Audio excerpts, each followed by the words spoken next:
You've seen the clickbaitish thumbnail and you've read the title in a confusing manner, so let's go ahead and skip the bullshit, shall we? In Watch Dogs Legion Online, there is a battle pass system that you may have seen in other video games, and if that's the case, you already know what kind of grinding bullshit is headed your way.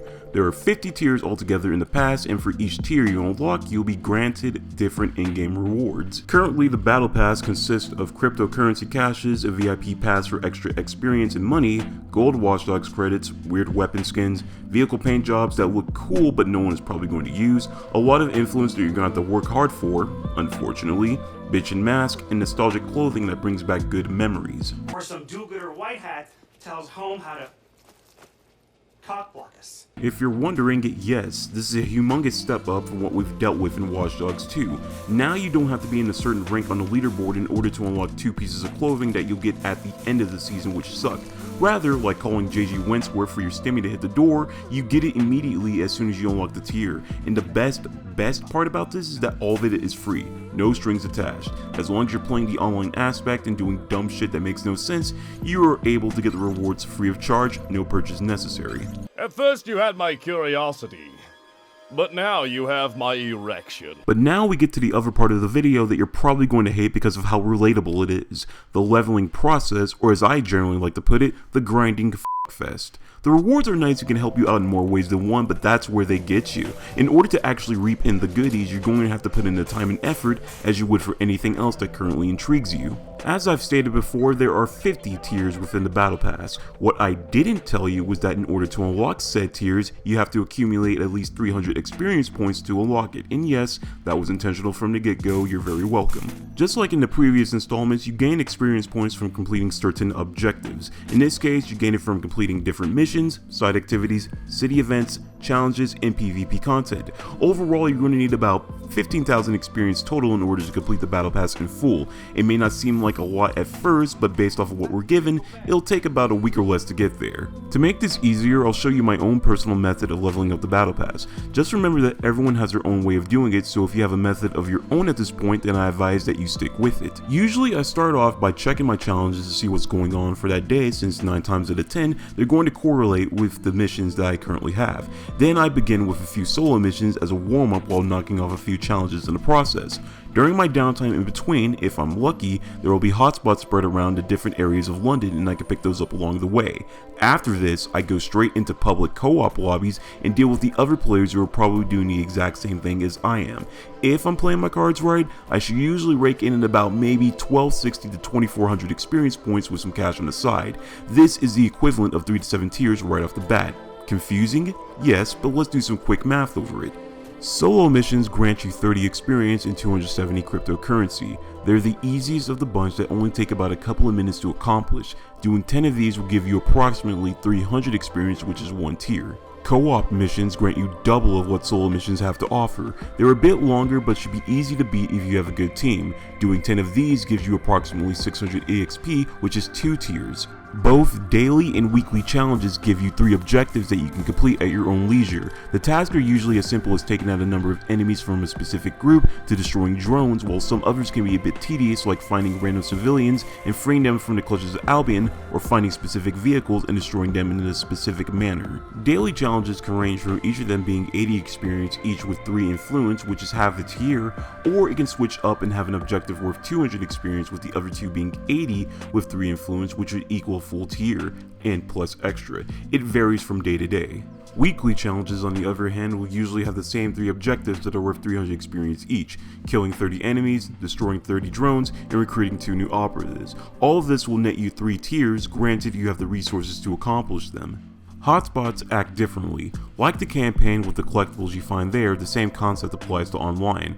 There are usually 10 of them and they grant you in-game rewards as well. From what I've learned thus far, the hotspots consist of 3 different masks, 3 influence packs containing 4 influence apiece, and 4 experience packs that give you 120 experience each. Then again, there's a good chance it varies each time you find them, but the rewards are good as it is, so there are no complaints here. The only bad thing about hotspots is that after you collect them, they will not appear for a hot minute. From my perspective, they kind of act like weekly challenges where they only appear once a week, but unfortunately I don't have any evidence to prove my theory, so I guess I'll just go myself.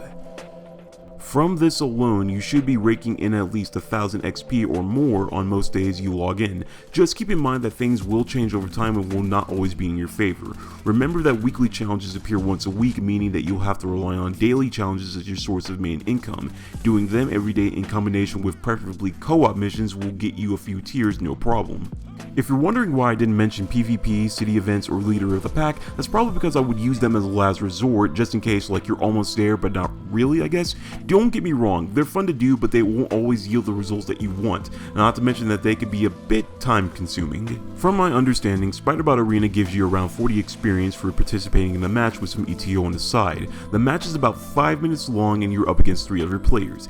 It can get hectic real quick, especially since the power-ups you grab are the literal game changers and can help you out provided you don't die to unnecessary bullshit. It's really fun, but I'd rather just do solo content in a friends only lobby rather than having to compete to gain experience. This is something that I would usually do in my off time. Plus, since I usually don't pay attention to most details, I'm unsure as to whether or not you'll only gain half the experience if you lose a match. I'm sure that isn't the case, but I'd rather be safe than sorry.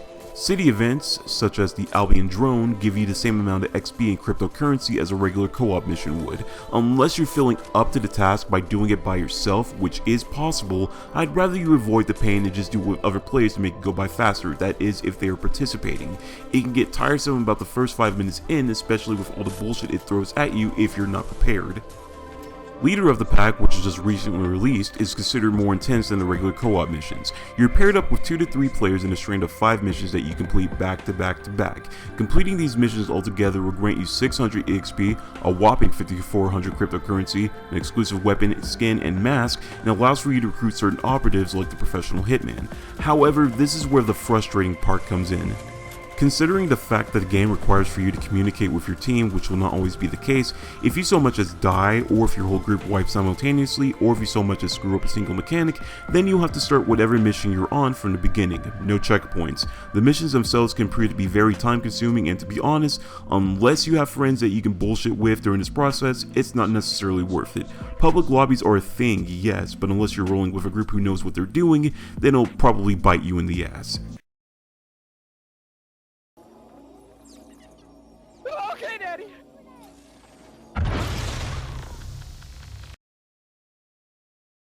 In summation, completing your challenges while doing solo or co-op content is key to leveling up your battle pass. It will be tedious, frustrating at some points, and there's a good chance you'll get bored of it in about 30 minutes in, but that's what happens when you put your all into something that you want to accomplish. But it's also due to the fact that it's fucking free, so of course you're going to have to put in the time and effort necessary to get free shit. Unless you want to look like a buster like my friend here with her yee ass haircut and not look fresh, then level that shit up and get free items with no extra purchase necessary. That's all there is to it. Hopefully you guys learned something or needed some kind of inspiration to get yourself into gear. There's about 45 to 46 days left on the battle pass and new content is on the way later on this year, so get ready. Other than that, love you all and peace. Remember my hackers, you either have the drip or you're dry as f***. There is no in between.